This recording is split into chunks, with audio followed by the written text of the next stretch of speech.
Assalamualaikum warahmatullahi wabarakatuh. Perkenalkan, nama saya Ahmad Fauzan Garik Fahruddin dari kelas Teori Administrasi Negara kelas I dengan NPM 240410316. Jadi di sini saya ingin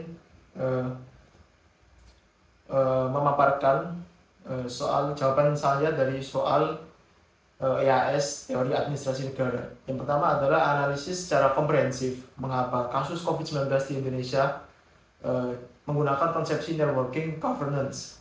Jelaskan siapa saja aktor yang terlibat dalam pelaksanaannya, apa saja perannya, dan hambatan yang muncul dari model networking, apa yang dikembangkan dalam tata kelola, lalu model networking apa yang dikembangkan dalam tata kelola COVID-19 di Indonesia.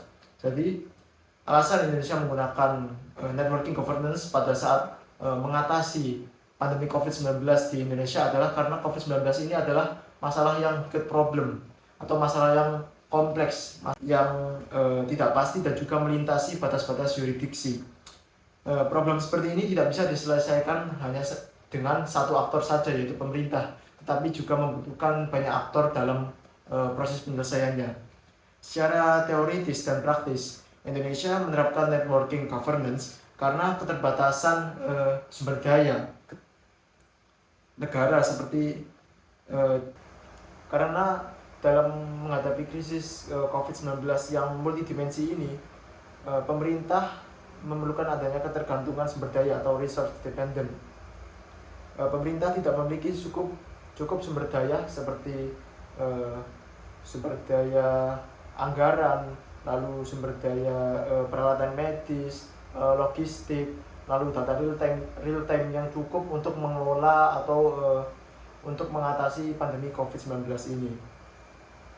Jadi pemerintah membutuhkan sektor privat dan juga untuk menyediakan kebutuhan logistik, lalu kebutuhan medis dan lain sebagainya, dan juga membutuhkan partisipasi dari civil society atau masyarakat untuk berpartisipasi menyukseskan kebijakan yang dikeluarkan oleh pemerintah.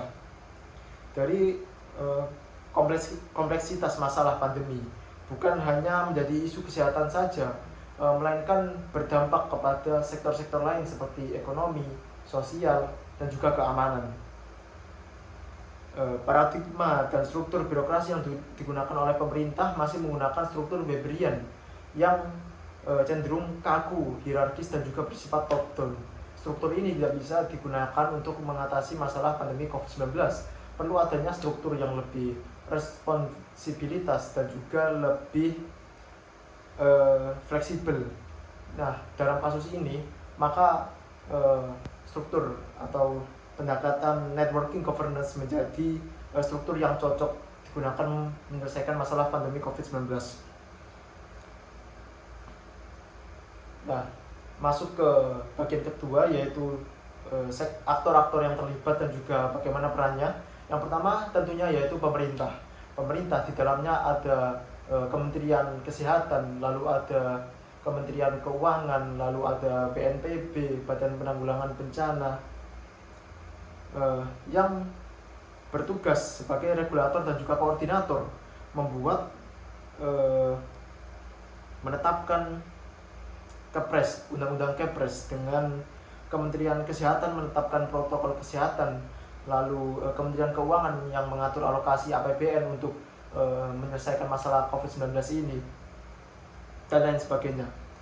Dan juga aktor-aktor lain seperti TNI Polri yang bertugas krusial dalam penjagaan ketersediaan logistik dan juga mendisiplinkan penegakan kedisiplinan protokol kesehatan melalui tracing langsung di lapangan. Jadi TNI Polri ini bertugas langsung mendisiplinkan masyarakat di lapangan.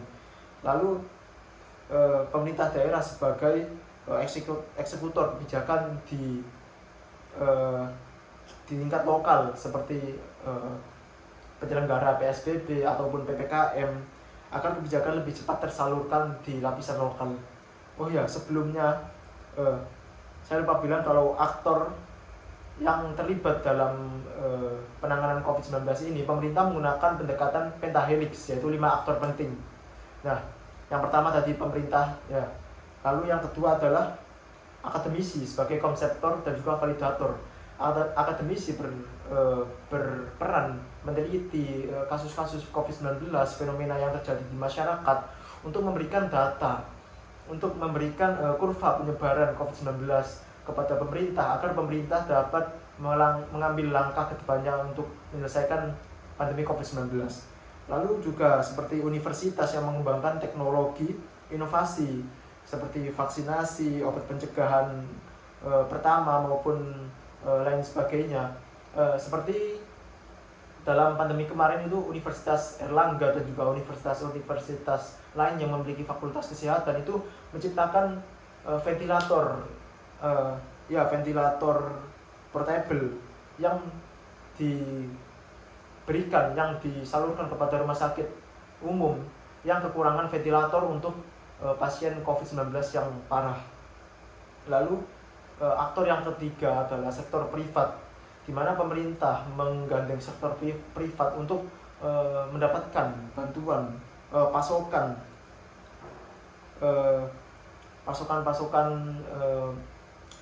logistik, pasokan bahan-bahan medis dan lain sebagainya yang pemerintah itu kurang untuk mendapatkan, yang rumah sakit umum dari pemerintah itu kurang.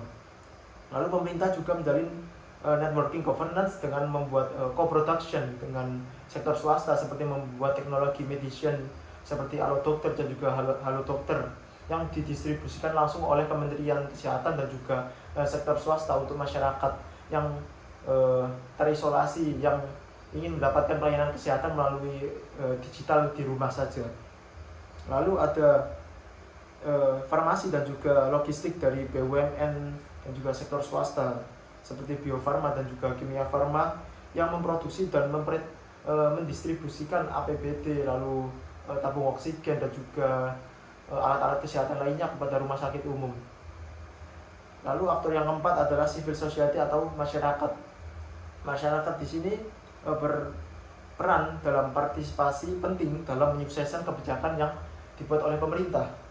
Jadi peran tokoh masyarakat seperti ormas, seperti tokoh-tokoh ulama, lalu ormas keagamaan ini sangat berperan penting dalam mendisiplinkan masyarakat. Karena di lapangannya sendiri itu masyarakat lebih percaya kepada tokoh-tokoh ulama, tokoh-tokoh masyarakat, ormas keagamaan, NU Muhammadiyah dan lain sebagainya. Maka dari itu pemerintah perlu menggandeng tokoh-tokoh masyarakat, lalu ormas keagamaan untuk mempermudah kebijakan pemerintah itu diterima oleh masyarakat. Contohnya seperti para ulama ataupun ormas keagamaan yang membuat fatwa tentang bagaimana tata cara sholat berjamaah pada saat COVID-19, bagaimana kehalalan dari vaksinasi yang diberikan oleh pemerintah dan lain sebagainya. Ini memudahkan pemerintah dalam memudahkan kebijakan ini diterima oleh masyarakat. Lalu ada relawan dan juga NGO yang menjadi relawan sebagai pelengkap tenaga kesehatan yang kurang di rumah sakit umum. Ini berperan penting dalam menanggulangi COVID-19. Lalu model networking governance yang dikembangkan pada saat COVID-19. Model-model yang dikembangkan pada saat pandemi COVID-19 ini ada 2 fase atau 2 model.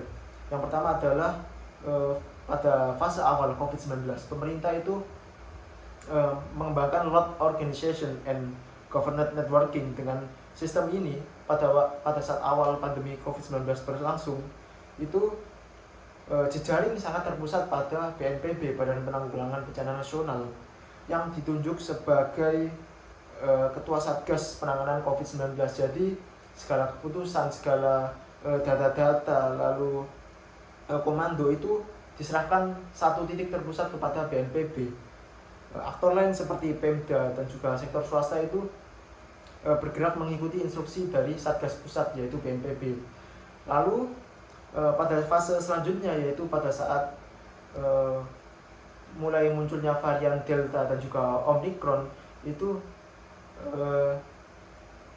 mulai berkembang model led organization and shared governance. Ketika kasus meledak itu komando terpusat itu sudah mulai kewalahan, BNPB tidak bisa menangani kasus ini lebih lanjut, maka dibagi, muncul pergeseran, desentralisasi atau community based approach.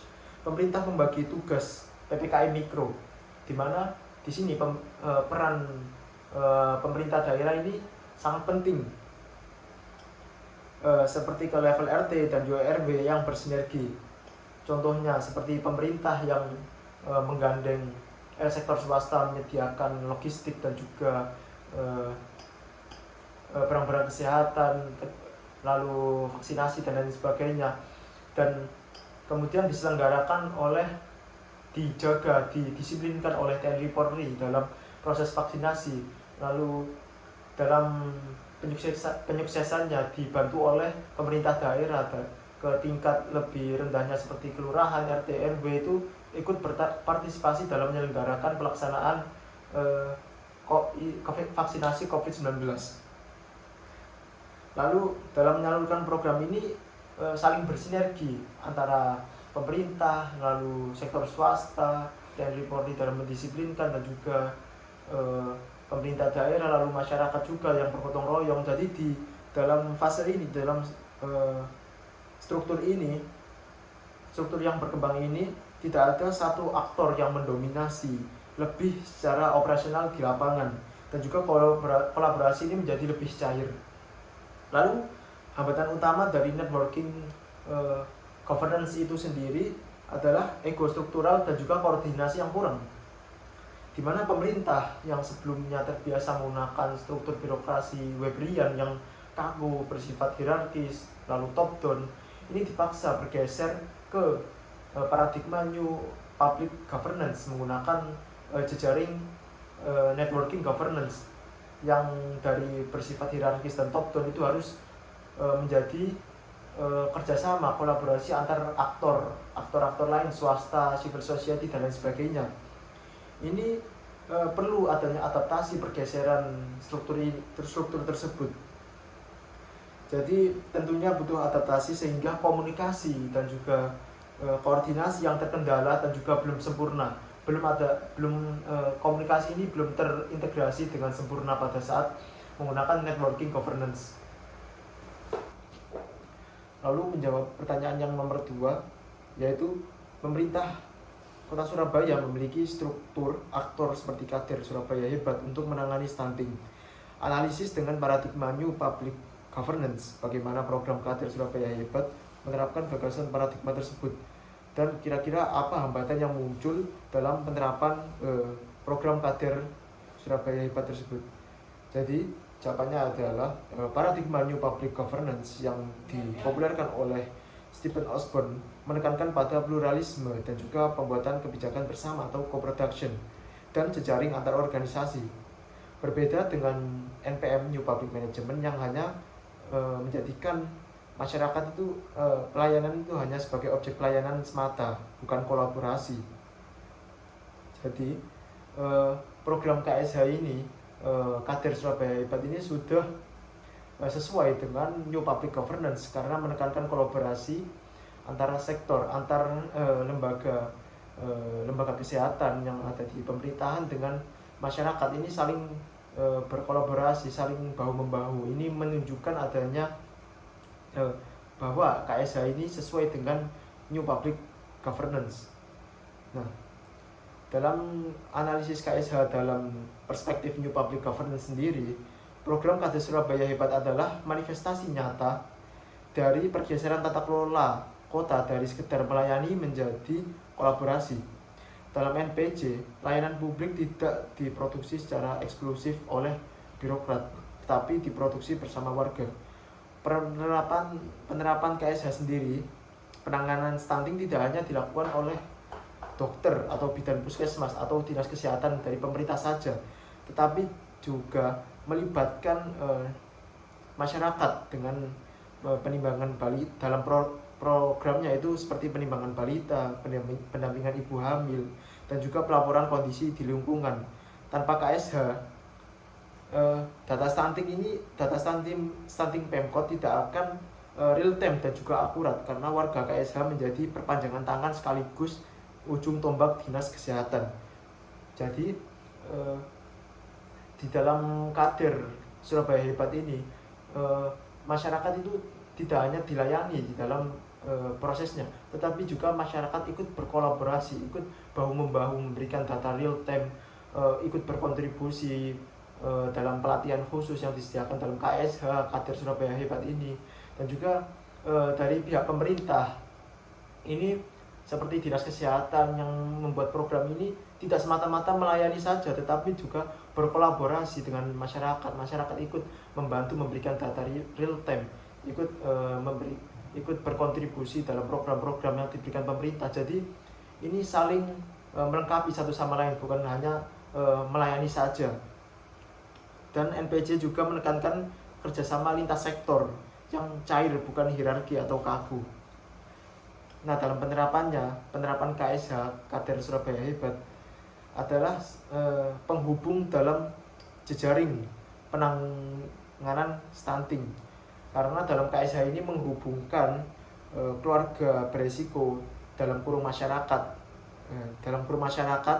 yang di dalamnya adalah keluarga beresiko stunting, dengan dihubungkan dengan pemerintah yang di dalamnya adalah Dinas Kesehatan, lalu Puskesmas, dan juga dihubungkan dengan kecamatan atau kantor kelurahan sebagai administrator wilayah. Jadi dalam KSH ini menghubungkan antara masyarakat, menghubungkan antara Dinas Kesehatan dan juga kelurahan. Ini saling berkolaborasi. Masyarakat berpartisipasi dengan program yang diadakan oleh Dinas Kesehatan dan juga pelayan posyandu atau puskesmas dan lain sebagainya. Dan juga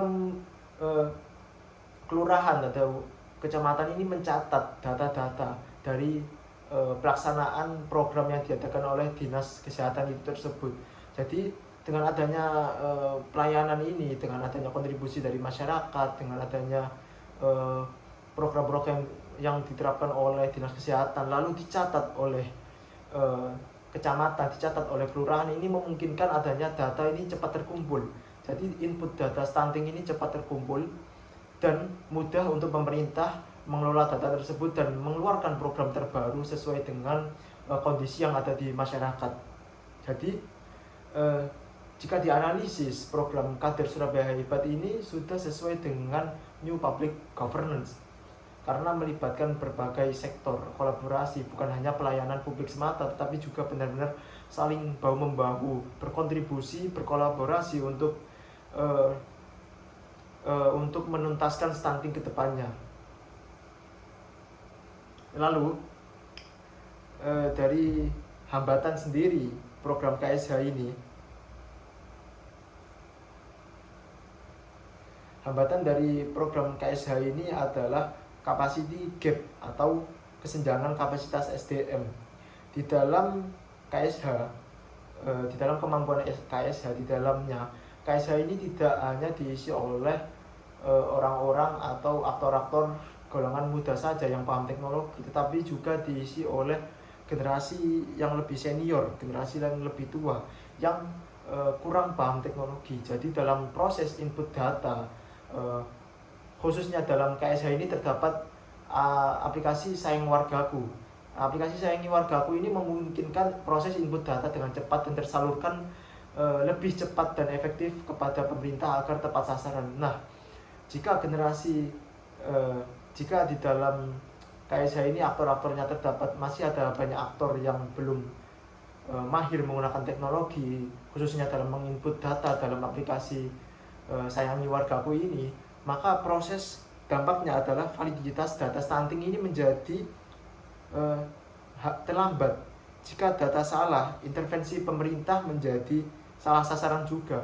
Jadi diperlukan SDM yang mumpuni untuk penanganan stunting dari KSH ini. Lalu hambatan yang kedua adalah KSH ini hasil peluburan berbagai jenis kader, bukan hanya dari pencegahan stunting, tapi juga pencegahan demam berdarah seperti pencegahan bibit jentik-jentik nyamuk. Jadi ini peleburan dari dua masalah sekaligus menjadi satu program. Nah, ini mengakibatkan fokusnya itu menjadi terpecah, dan aktor-aktornya itu mengalami kesulitan karena harus mengatasi dua masalah dalam satu program sekaligus. Yang nomor 3, mengapa paradigma New Public Governance itu menjadi solusi dibandingkan paradigma yang lain? Berikan jawaban secara teoritik dan contoh empiris. Nah, untuk memahami mengapa NPJ ini menjadi solusi, kita harus melihat kegagalan paradigma-paradigma sebelumnya dalam merespons tantangan zaman yang semakin kompleks, atau bahasa lainnya adalah wicked problems. Nah, untuk mengatasi, jadi NPJ ini hadir untuk mengatasi kekakuan OPA, Old Public Administration. Jadi masalah OPA adalah OPA bekerja seperti mesin. Jadi aktor-aktor birokrasinya atau ASN di dalamnya itu bekerja seperti mesin. Sistem-sistemnya itu bekerja seperti mesin, hierarkis yang kaku dan juga rule based atau peraturannya itu sangat-sangat dasar. Jadi pemerintah dianggap sebagai aktor tunggal yang mendayung rowing semuanya sendiri. Jadi pemerintah mengerjakan tata kelola di dalam negara itu sendirian, hanya satu aktor yaitu pemerintah saja. Ini sangat lambat dan dalam merespon perubahan cepat. Jadi dengan pemerintah sendiri yang mengerjakan tata kelola negara ini sangat lambat dalam perubahan. Nah, NPJ menjadi solusi untuk menawarkan fleksibilitas. Dalam NPJ, pemerintah tidak harus melakukan semuanya sendiri, melainkan menjadi fasilitator saja. Jadi pemerintah hanya memfasilitasi aktor-aktor lainnya seperti privat dan juga aktor lainnya seperti civil society atau masyarakat. Jadi pemerintah memberikan fasilitas dan untuk berkolaborasi dengan sektor-sektor lainnya. Jadi pemerintah tidak harus menjadi aktor utama. Ini memungkinkan birokrasi menjadi lebih cair dan juga adaptif terhadap kebutuhan masyarakat yang dinamis. Lalu mengatasi masalah dari NPM, New Public Management. Masalah NPM adalah NPM mengadopsi gaya bisnis swasta. Di dalamnya terdapat kompetisi, lalu efisiensi, lalu privatisasi. Jadi pemerintah hanya mengemudi atau steering saja. Masalahnya NPM ini menciptakan silo mentality atau pembatasan, sekat-sekat atau fragmentasi antar dinas untuk berkompetisi. Jadi layanan akan terpecah-pecah, akan lebih individualisme, dan warga dianggap hanya sebagai konsumen atau transaksional. Jadi dalam melakukan pelayanan ini sangat-sangat mengedepankan prinsip-prinsip swasta. Jadi masyarakat itu hanya dijadikan sebagai konsumen transaksional. Jadi dalam efeknya, dampaknya dari pelayanan NPM ini sangat cost atau anggaran yang dihasilkan ini sangat tinggi karena mengikuti privatisasi dari swasta. Lalu solusinya adalah NPJ ini menawarkan integrasi dan reintegrasi. NPJ merekatkan kembali pecahan-pecahan tersebut melalui mekanisme jejaring atau network. Jadi dinas-dinas atau komponen pemerintah yang bekerja secara individu tadi itu direkatkan kembali dengan adanya NPJ, saling berkolaborasi antar sektor kementerian dan juga dinas. Jadi fokusnya bukan hanya kompetisi saja, tetapi juga melainkan juga kolaborasi warga. Bukan lagi konsumen, tetapi warga ini dilibatkan menjadi mitra atau co-producer. Lalu jawaban atas masalah yang kompleks. Jadi New Public Governance ini hadir untuk menyelesaikan masalah-masalah yang kompleks, bahwa masalah ini mustahil diselesaikan sendiri oleh satu organisasi saja.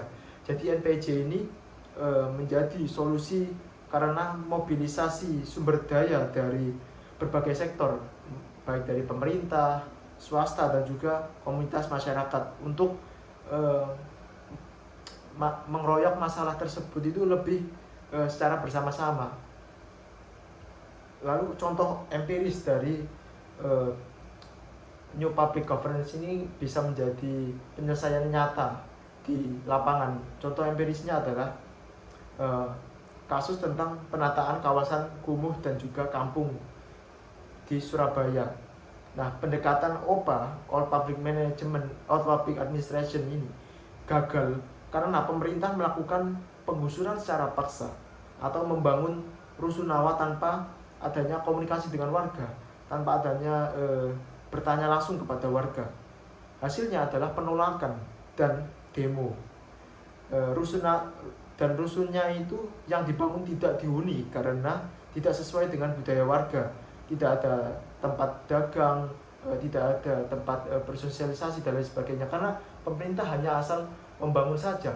Ini disebabkan karena all public administration ini sangat kaku, sangat hierarkis, bersifat top down, tidak mendengarkan apa keluhan dari bawahan, hanya langsung menerapkan kebijakan tanpa adanya komunikasi dengan aktor-aktor lain.